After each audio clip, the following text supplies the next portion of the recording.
అన్నాడు. ఆ మాట్లాడమన్న విషయాలు నేను చెప్పకపోతే నేను నిర్దోషిని అవుతాను దేవుని దృష్టిలో.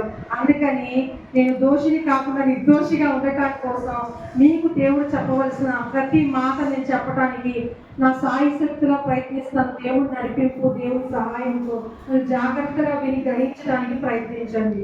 ప్రియమైన వాళ్ళారా, ఈరోజు మాట్లాడబోయే అంశంలో మనం తెలుసుకోవాల్సిన విషయం ఏంటంటే ఐడెంటిటీ ఆఫ్ క్రైస్ట్, అంటే దేవునిలో నీ గుర్తింపు ఏంటి.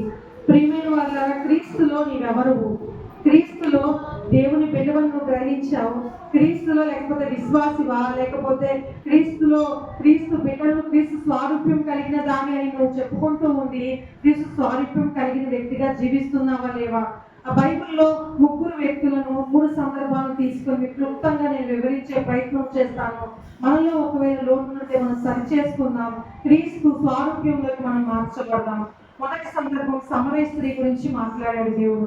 సమరయ స్త్రీ యోహాను సువార్త 4:28. యోహాను సువార్త 4:28. ఆ స్త్రీ తన కుండ విడిచిపెట్టి ఊరిలోనికి వెళ్ళి మీరు వచ్చి నేను చేసినవన్నీ నాతో చెప్పిన మనుషులు చూడుడి, ఈయన క్రీస్తు కాడా అని ఆ ఊరి వారితో చెప్పగా వారు ఊరిలోనికి బయలుదేరి ఆయన యొద్దకు వచ్చుచుండిరి. చాలండి. ఇక్కడ విషయం ఏంటంటే సమరయ స్త్రీ మధ్యాహ్నం వేళ అందరూ నీళ్ళు ఎప్పుడు పట్టుకుంటారని ఉదయకాలంలో పట్టుకుంటారు.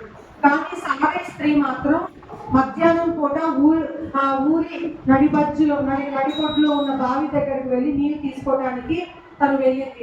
అదే సమయంలో యేసు ప్రభు వారు ఆ బావి దగ్గర ఉండటాన్ని బట్టి యేసు ప్రభు వారితో మాట్లాడుతూ ఉంది. యేసు ప్రభు వారు అమ్మ నాకు దాహానికి నీళ్ళు ఇవ్వమన్నప్పుడు ఆ దాహానికి నీవు యూదులుగా కనబడుతున్నావు, సమరయులతో మీరు సాంఖ్యం చేయరు కదా, మీరు ఎలా అడుగుతున్నావు నన్ను అని అడిగినప్పుడు వెంటనే అమ్మ నా దగ్గర జీవజల నది ఉంది అని అంటే, సరే అనుకుంటే ఆ జీవజల నది అంటే ఆ బావిలో ఉన్న నీళ్ళేమో దాని గురించే మాట్లాడుతున్నాడేమో అనుకుంటూ అయితేనయ్యా నీకు ఆ జీవజల నది నీకు ఎలా వస్తుంది, నీ దగ్గర చేదుకోవడానికి ఏమీ లేదు కదా అని చెప్పినప్పుడు, మీకు చదివించలేదు కాబట్టి నేను వివరిస్తున్నాను అక్కడ సంఘటన.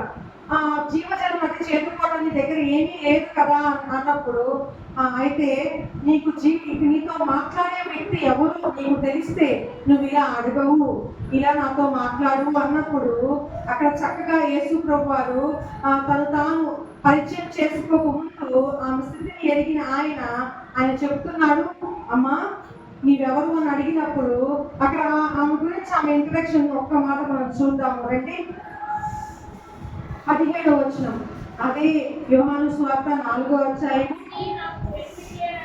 ఆ స్త్రీ నాకు పెనిమిటి లేదనగా యేసు ఆమెతో నాకు పెనిమిటి లేదని నువ్వు చెప్పిన మాట సరియే, నీకు 5 పెనిమిటి ఉండేది, ఇప్పుడు ఉన్నవాడు నీ పెనిమిటి కాదు, సత్యమే చెప్పింది మనం. అప్పుడు ఆ స్త్రీ, అయ్యా నీవు ప్రవక్తని గ్రహించుచున్నాను. చాలా ఇక్కడ ఫస్ట్ ఆఫ్ ఆల్ యేసు ప్రభుతో మాట్లాడుతున్నప్పుడు ఆయన చెప్పాడు ఏంటంటే, అమ్మా ఇప్పుడున్న వ్యక్తి నీ పెనిమిటి కాదు, ఆల్రెడీ నీకు 5 ఉన్నారని చెప్పారు. అంటే ఏంటంటే యేసు ప్రభు వారు తను తాను పరిచయం చేసుకోక ముందు ఆమెలో ఉన్న దేవునికి వ్యతిరేకంగా ఉన్న పాపం గురించి హైలైట్ చేస్తూ చెప్తున్నారు.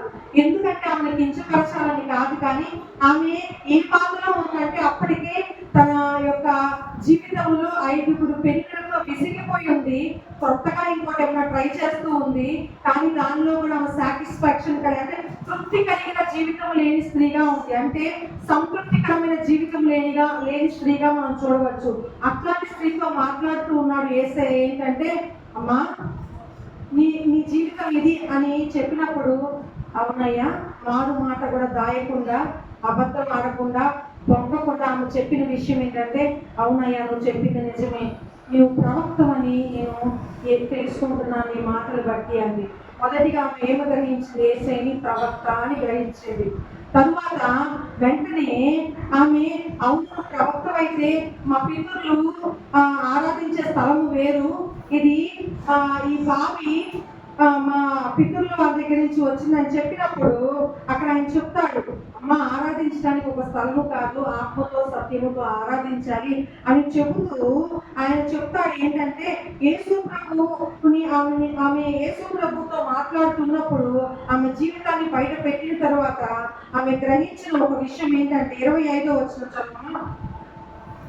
25వ వచనం, ఆ స్త్రీ ఆయనతో క్రీస్తునైన మెస్సియా వచ్చునని నేను ఎరుగుదును, ఆయన వచ్చినప్పుడు మాకు సమస్తము తెలియజేయని చెప్పగా, యేసు నీతో మాట్లాడుచున్న నేనే ఆయనని ఆమెతో చెప్పాను. ఫస్ట్ ఏం తెలుసుకుంది? యేసు ప్రభుని ప్రవక్త అని తెలుసుకోండి.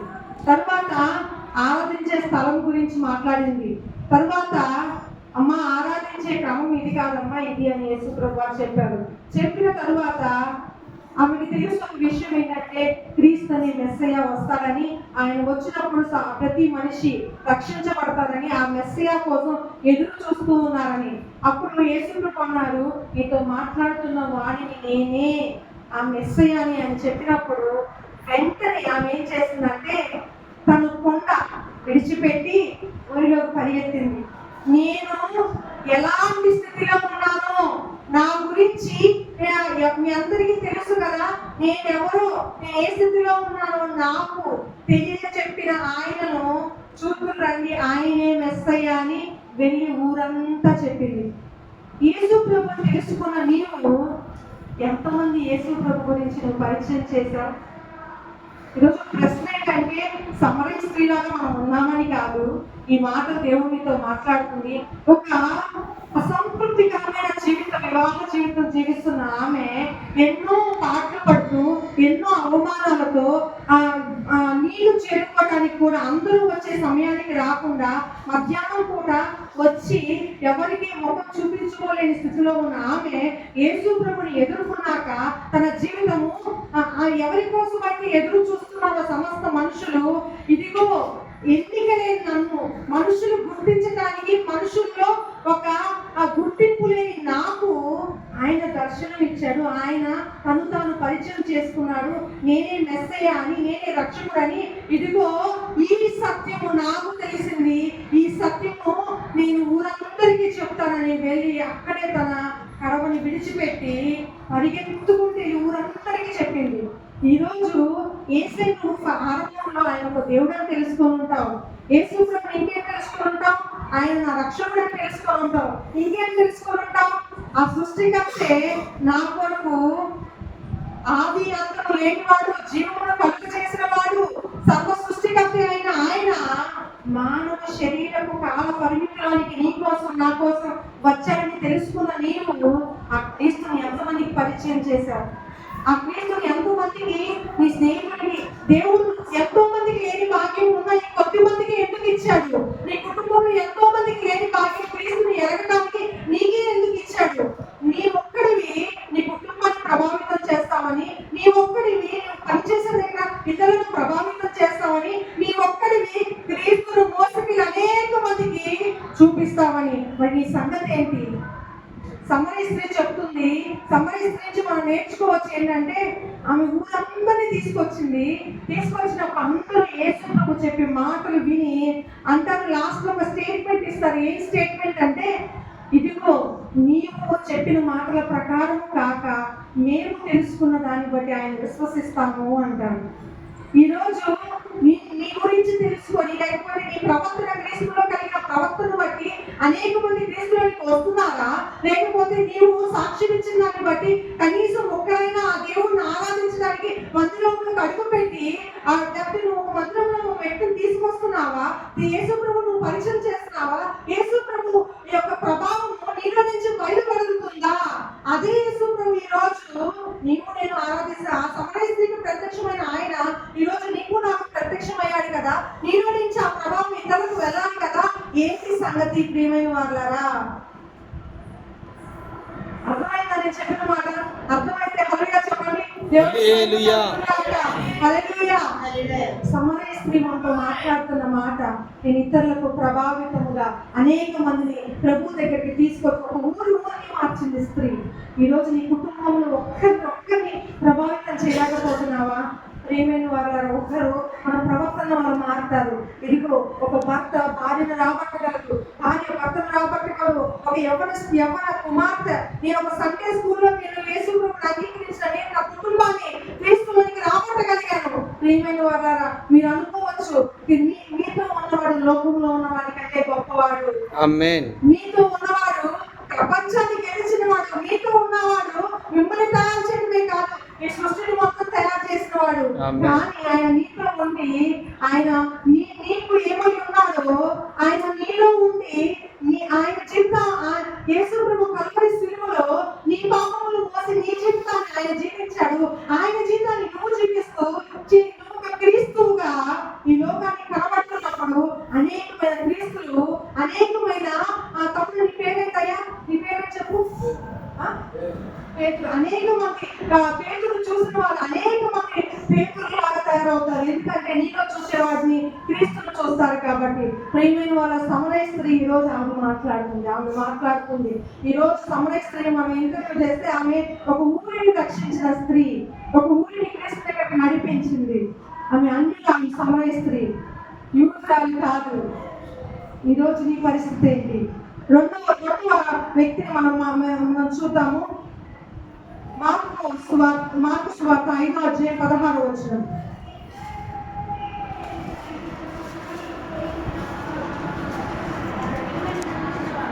జరిగినది చూసిన వారు దెయ్యము చదువు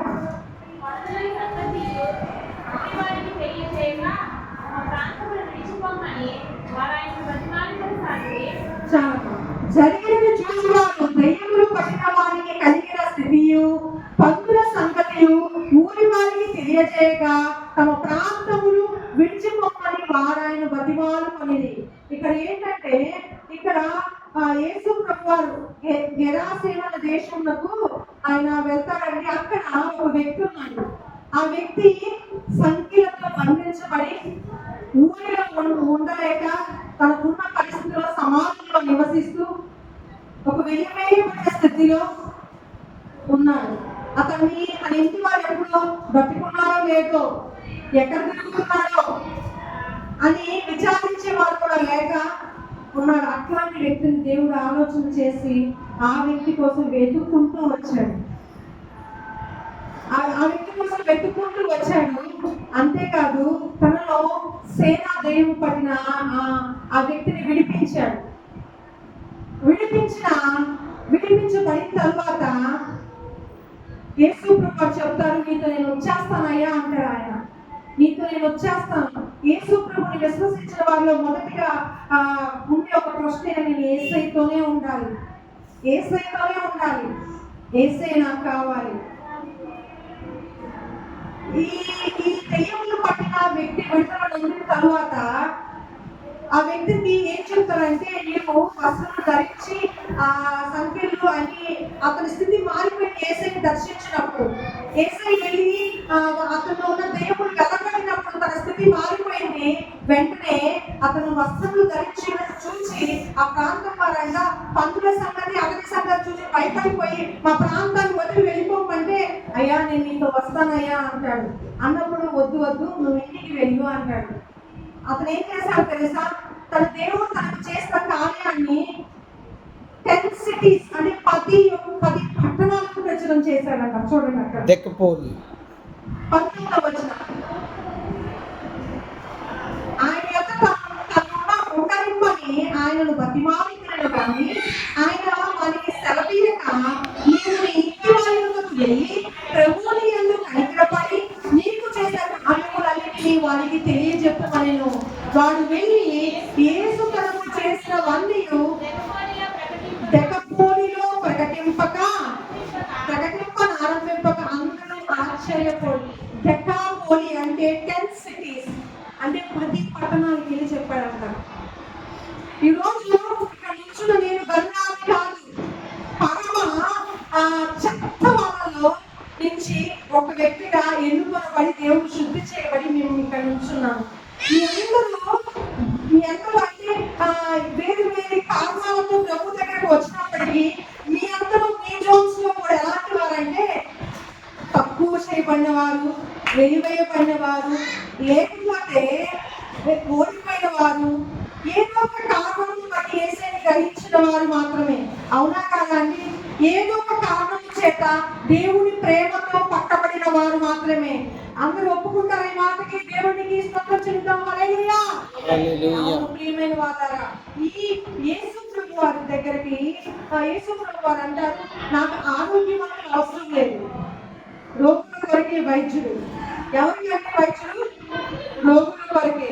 యేసు ప్రభు వారు ఎంచుకున్న వారిలో మీరు. అంటే ఒక షోరూమ్కి వెళ్తే మన ఫిట్ అయిన ఒక డ్రెస్సే ఉంటుంది, అంత 10,000 మంది క్లాత్, 10,000 మంది బట్టలు తిరగేసిన 10,000 బట్టలు, మనకి సరిపోయేది మనకు నచ్చేది ఒకటే ఉంటుంది. దేవునికి నచ్చిన వ్యక్తి మీరే.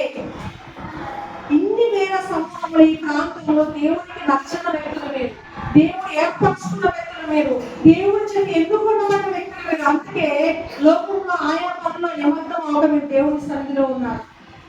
యాత్రికంగా మీరు ఈ మాటలు వింటలేదు, కానీ మీకు దేవుడు చెప్పాలని మమ్మల్ని ఇక్కడికి తీసుకొచ్చాడు. ఎందుకంటే మీరు మీ పరిధిలో సంతృప్తి పడి ఉన్నారేమో. చాలు, వస్తున్నాను, మందిరానికి వెళ్ళిపోతున్నాను, నాకు తగిన కానుక ఇస్తున్నాను, నాకు పరిచయం అమ్మ చెప్తున్న పరిచయం చేస్తున్నాను, అయిపోయింది నా పని. లేదు, ప్రభు మీ కొరకు చేసిన త్యాగము ముందు శక్తిని మించిన పరిచయ ప్రభుత్వం బ్రతకాలి మీరు. దేవుడు ఆశించిన గుర్తింపు అంటే ఒక చెక్కలో నుంచి ఒక చిన్న ముక్క తీస్తే ఆ చిన్న చెక్క ముక్క ఏం చెప్తుందంటే, నేను it is made up of would, అంటే ఇది చెక్కకు సంబంధించింది. మరి వాట్ ఈస్ అంటే మీరు దేంతో తయారు చేయబడ్డారు, మీరు ఎవరికి సంబంధించిన వారు అనంటే మీరు క్రీస్తుకు సంబంధించిన వారిగా జీవిస్తున్నారా?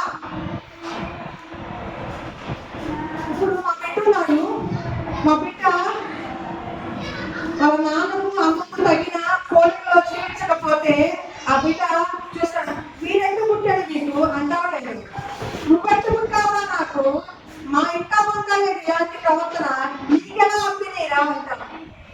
మనం ఆరాధించే జీవంలో దేవుడు ఎలాంటి పోలిక స్వభావం కలిగి ఉన్నాడో మనం ఆయన బిడ్డలను చెప్పుకుంటే ఆ పోలిక స్వభావం లేకపోతే మనం ఎలాంటి వారమండి? ఆయన బిడ్డలమేనా కాదా? ఆయన బిడ్డలమని చెప్పుకుంటున్న మనము ఆయన కొరకు ఆయన మాట ఇస్తే తప్పిపోదు. మనం మాట చెప్పామంటే మనం తప్పిపోకూడదు. మన ప్రవర్తన చూసిన వాళ్ళు ఏమనుకోవాలి తెలుసా? అయ్యా వీళ్ళు నిజంగా క్రైస్తవులు. చాలా మంది క్రైస్తవ ప్రవక్తను బట్టి క్రైస్తవులందరినీ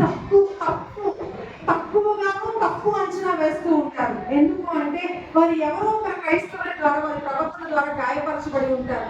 ప్రియమైన వారులారా, నిన్ను చూసిన వారు, నీ ప్రవర్తన చూసిన వారు నీ పరలోకపు తండ్రిని మహిమపరుస్తున్నారా లేదా?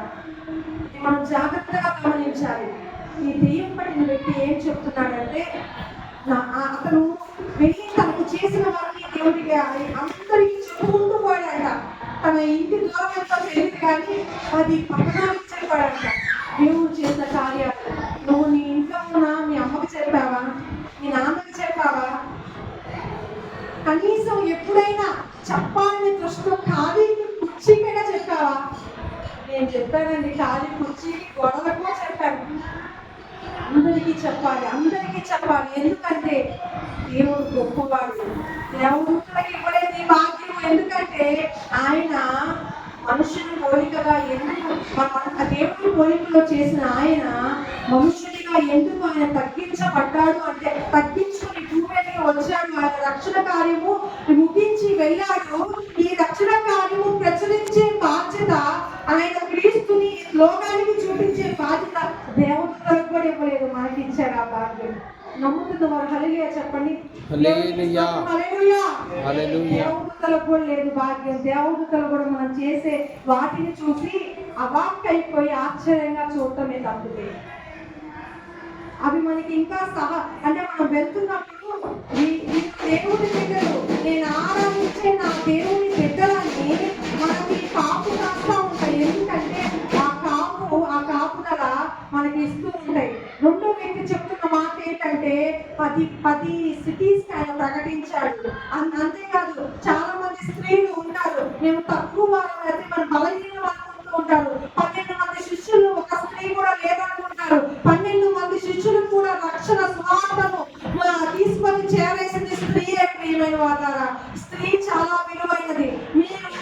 నడుము కట్టుకొని దేవుడి కొరకు గొప్ప కార్యాలు చేపట్టాలి. అతి గొప్ప భాగ్యము. అంతేకాదు యోహాను సువార్త 9:35 అది మీరు ఇంటికి వెళ్ళాక చదువుకోండి. ఒక 2 మాటలు నేను నా మాటలు ముగిస్తాను. అక్కడ ఏముందంటే గుడ్డి వ్యక్తి యేసు ప్రభు స్వస్థపరిచినప్పుడు అక్కడ అందరూ కూడా యేసు ప్రభు స్వస్థ పొందిన దాన్ని బట్టి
స్వస్థపరిచినప్పుడు అదేదో పెద్ద నేరం అని సమాజపు వాళ్ళు పరిశ్రమలు సద్దునీళ్ళు అందరూ తప్పు పట్టుకుంటూ వస్తారు. తప్పు పట్టుకుంటూ వస్తున్నప్పుడు అక్కడ అందరూ అతన్ని వెలివేస్తారు. అప్పుడు ఏం జరుగుతుంది తెలుసా?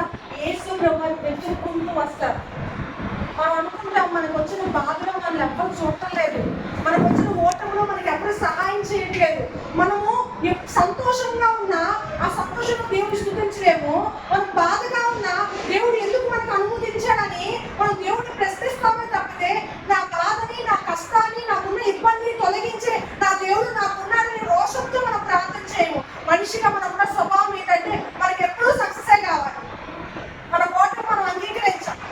ఓటమిని మనం అంగీకరించిన వారము మనల్ని గెలిపించే దేవుని దగ్గర కూడా వెళ్ళటానికి మన మనసు రాదు.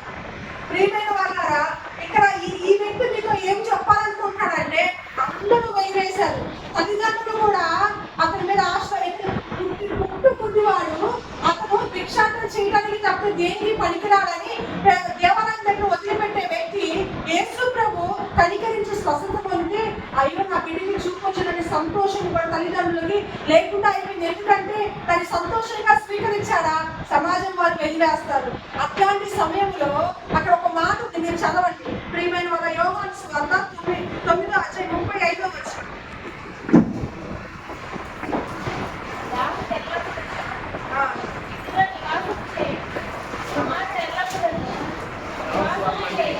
యోహాను సువార్త 9:35 పరిసయ్యులు వారిని వెలివేసినని యేసు విని వారిని కనుగొని నీవు దేవుని కుమారుని యందు విశ్వాసం ఉంచుచున్నావా అని అడిగెను. అందుకు వాడు ప్రభువా నేను ఆయన యందు విశ్వాసం ఉంచుటకు ఎవడని అడుగగా యేసు నీవు ఆయనను చూచుచున్నావు, నీతో మాట్లాడుచున్నవాడు ఆయనే అనెను. ఎవరమ్మా? ఆయన ఎప్పుడు స్వస్థత పొందినప్పుడు ప్రత్యక్షపరచుకోవాలా, ఎప్పుడు ప్రత్యక్షపరచుకున్నా అందరూ వెలివేసినప్పుడు, ఎవరు ఆయన వద్దనుకున్నప్పుడు యేసయ్య వెతుక్కుంటూ వచ్చాడంట. వచ్చి నువ్వు యేసు నువ్వు కుమారుని అని మనిషి కుమారుని విశ్వాసం ఉంచుతున్నావు అంటే ఉంచుతున్నాను కానీ ఆయన ఎవరో నాకు తెలియదయ్యా, నేను ఎప్పుడు ఆయన్ని చూడలేదు అన్నాడంట. కళ్ళు వచ్చినాయా చూడాలని ఆశ చూడలేదు, ఇదిగో చూస్తున్న ఆయనే నేను అన్నాడు. ఏమైనా వాళ్ళారా ఈరోజు వెయ్యిపోయిన స్థితిలో ఉన్న ఆయన కూడా తను స్వస్థపరిచిన వాడు దేవుడే గుర్తించి అతను స్వస్థపరిచిన ఆ యేసును తెలుసుకోవాలని ప్రయత్నిస్తున్నప్పుడు యేసు ప్రభువుని వెతుక్కుంటూ వచ్చారు. గమనించాల్సిన విషయం ఏంటంటే ప్రయత్నంలో విఫలమైతున్నా కూడా యేసు ప్రభు మిమ్మల్ని వెతుక్కుంటూ వస్తారు. ఎప్పుడు అంటే మీరు ఆయన కలుసుకోవడానికి ఇష్టపడ్డాం. ఇదే సందర్భం దేనికి మ్యాచ్ అవుతుందంటే జకర్య, కొంటి జకర్య యేసు ప్రభుని చూడాలనుకున్నాడు, నేను చెప్పెక్కాడు. అంతమందిలో జకర్యాన్ని పట్టించుకోవాల్సిన అవసరమే లేదు, కానీ అతన్ని పట్టించుకున్నాడు. అతనికి ఏమైనా మంచి బ్యాక్గ్రౌండ్ ఉందా? అతని యొక్క లంచపుండి, ట్యాక్స్ కలెక్టర్, అట్లాంటి వ్యక్తి దేవుని దర్శించడం తన జీవితం మారిపోయింది, తన ఇంటికి రక్షణ వచ్చేసింది. ఈరోజు దేవుడు దర్శించినప్పుడు నీ ఇంటికి రక్షణ వచ్చిందా? నువ్వు ఇతరులకు ప్రయోజనకరంగా ఉన్నావా? క్రీస్తు నువ్వు లోకానికి చూపిస్తున్నావా? నీ ఐడెంటిటీ గుర్తుపెట్టుకోండి ప్రియమైన వారా. నీ ఐడెంటిటీ ఎలా వచ్చింది? ఈ క్రీస్తులో నీ ఐడెంటిటీ ఏంటన్నది 2 రిఫరెన్స్ లో చూపిస్తాను. ఇది ఎప్పటికీ మీరు రాసి పెట్టుకోండి. ఐడెంటిటీ ఏంటి? నేను క్రీస్తులో ఎలా పుట్టాము, క్రీస్తు కుమారుడివి కుమార్తె అనడానికి 2 కన్క్లూజన్ రిఫరెన్స్ చూపించి నేను ముగిస్తాను నా మాటలు. 1 యోహాను 3:9. 1 యోహాను 3:9. మీరు ఎలా పుట్టారు క్రీస్తులో? మీ పుట్టుక క్రీస్తులో ఉన్నవారు ఆకాశం భూమైనా కదిలిపోయితేమో కానీ క్రీస్తులో ఉన్నవారు కదిలించబడి అనడానికి ఈ వాక్యము మీరు ఒకసారి మనం చూడవలసిందిగా. చదవమ్మా. దేవుని మూలముగా పుట్టిన వానిలో ఆయన తేజము నిలుచును కనుక వాడు పాపము చేయడు. వాడు దేవుని మూలముగా పుట్టినవాడు కనుక పాపము చేయజాలమ్మా. వినండి జాగ్రత్తగా. నేను కొంతమంది సీరియస్ గా సీరియల్ని వదిలేయాలనుకుంటారు. సీరియస్ గా వాళ్ళకున్న అలవాటులు దేవుడికి ఇష్టం లేనివైనా కూడా వదిలేయాలనుకుంటే టెంప్ట్ అయిపోతూ ఉంటారు. గుర్తుపెట్టుకోండి, మీరు క్రీస్తు బీజంలో మీరు పుడితే మీరు పాపం చేయరు. క్రీస్తు బీజంలో పుట్టడం ఏంటి అంటే, క్రీస్తు బీజం అంటే ఏంటంటే దేవుని వాక్యం. ఇది ఎక్కడుంది? బైబిల్లో ఉందా? చూడండి. 1 పేతురు 1:22. 1 పేతురు 1:22.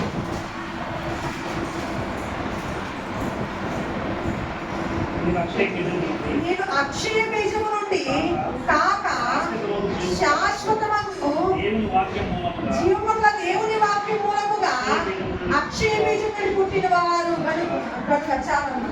మీరు ఎక్కడి నుంచి పుట్టినవారమ్మా? అమ్మ జాగ్రత్తగా వినండి.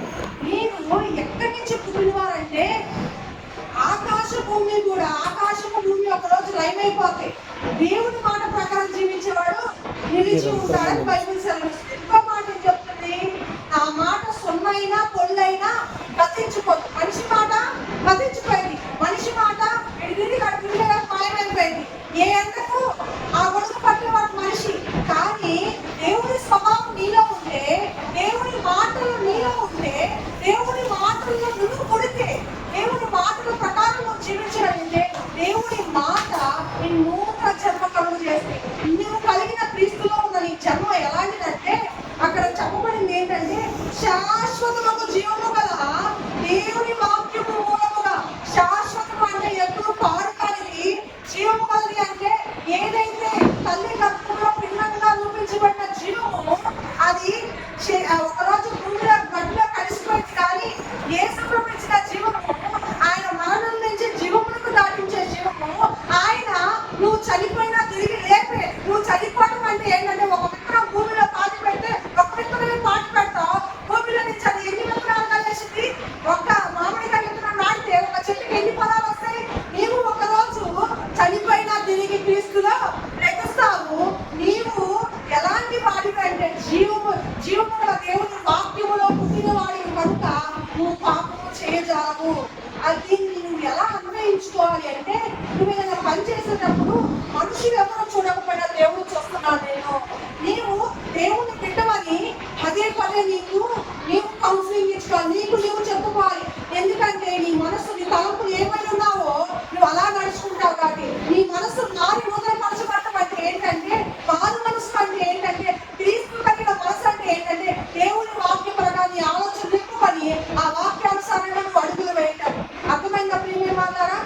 మీరు అటువంటి స్థితిలో ఉన్నప్పుడు మీరు ఎలా ఉంటారంటే శాశ్వత కాలము కుడి ఎడమకు తొలగరు, మీరు నశించిపోరు. దేవుని మా వాక్యం ప్రకారం జీవిస్తే ఆకాశం భూమైన కదల్చబడి నీకు తీరు రాకు కదల్చబడదు. క్రీస్తులో మీ ఐడెంటిటీ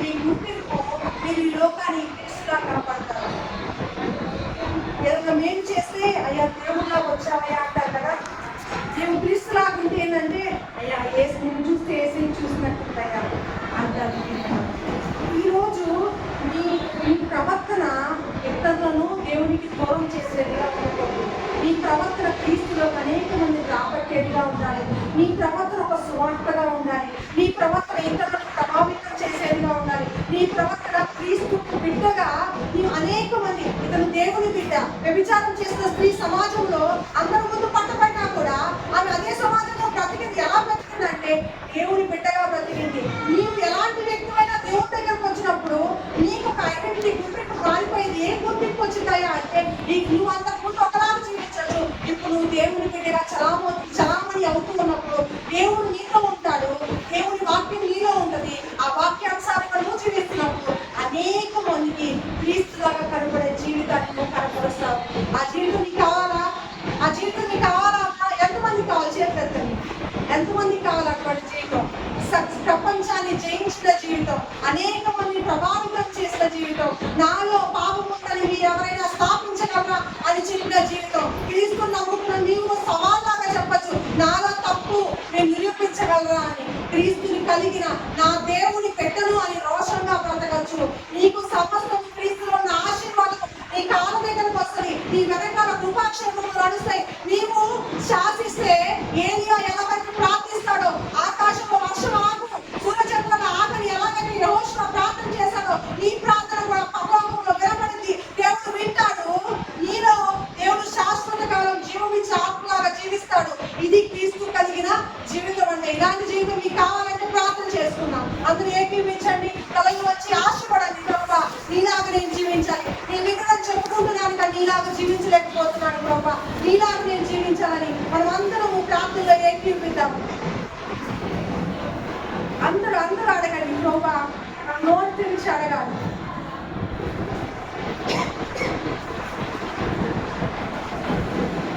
నోరు తెరిచి అడగాలి. మీరు అందరూ అడగండి. మీకు ఒక్క నిమిషం టైం ఇస్తున్నాను, ఎందుకంటే ఇది దేవుడు మీకు ఇచ్చిన పిలుపట్టి నేను కాదు. అయ్యా నీలాగా ఉంటానయ్యా, అయ్యా నీలాగా నేను పరిచయం చేస్తానయ్యా, నీ స్వభావం కలిగి ఉంటానయ్యా, అయ్యా నేను ఇతరులకు ప్రభావితంగా, ఇతరులకు క్రీస్తును చూపించే వ్యక్తిగా ఉంటానాయన అని మీరందరూ దేవుడిని ఒక్క నిమిషం పాటు అడగండి. ఒక్క నిమిషం పాటు అడగండి. గొప్ప దేవుడు మీ అందరినీ పిలుస్తున్నాడు. దేవుని పరిచయం ఈరోజు మీరు నెక్స్ట్ పెట్టబోయే మీటింగ్స్ ఒక రివైవల్ గా అనేక మంది వెలిగించాలంటే మీరు చాలు ప్రపంచాన్ని కదిలించడానికి, మీరు చాలు మీ ప్రాంతాన్ని కదిలించడానికి, మీరు చాలు మీ శక్తికి మించిన ప్రయాస ప్రభు కొరకు పడితే అనేక మందిని తీసుకుని రాబట్టగలరు. ప్రార్థన చేసుకుందాం. పరిశుద్ధులు తండ్రి, ప్రేమగా చేసా అయ్యా, నువ్వు చెప్పమన్న ప్రతి మాట చెప్పారు నాయన. అయ్యా ఈ సంఘంలో అయ్యా ఎవరైతే నీ మాటలకు వారి జీవితాన్ని అప్పగించుకుంటున్నారో వారిని దీవించండి అయ్యా, వారిని ఆశీర్వదించండి అయ్యా. నీ మాటల ప్రకారం జీవిస్తాన్ని తీర్మానించుకున్న ప్రతి ఒక్కరిని మీరు దర్శించండి, మీరు దాటిపోమాకండి అయ్యా. అయ్యా మీ కొలతలేని ఆత్మచేత నింపండి అయ్యా. నా తండ్రి అయ్యా వారిలో సువార్తగా అయ్యా, నీ ప్రతినిధులుగా అయ్యా నిన్ను చూపించే అయ్యా, నీ బిడ్డలుగా ఈ లోకానికి ప్రభావ నా తండ్రి నాయన, వారి కుటుంబాలకి, ఇతరులకు, వారి పనిపాట్లలో అయ్యా నా తండ్రి వారి ప్రవర్తన అంతట్టు కాచుకుంటూ ఈ కొత్త బ్రతకడానికి అయ్యా సహాయం చేయమని అయ్యా నా తండ్రి మీరందరినీ ఈ చేతులకు అప్పగించుకుంటూ మహిమ ఘనత ప్రభావం ఒక్కరికి ఆరోపిస్తూ యేసుక్రీస్తు పరిశుద్ధమైన నామములో ప్రార్థించి వేడుకుంటున్నాము తండ్రి. ఆమేన్. నాకు సమయం ఇచ్చి ఇంతసేపు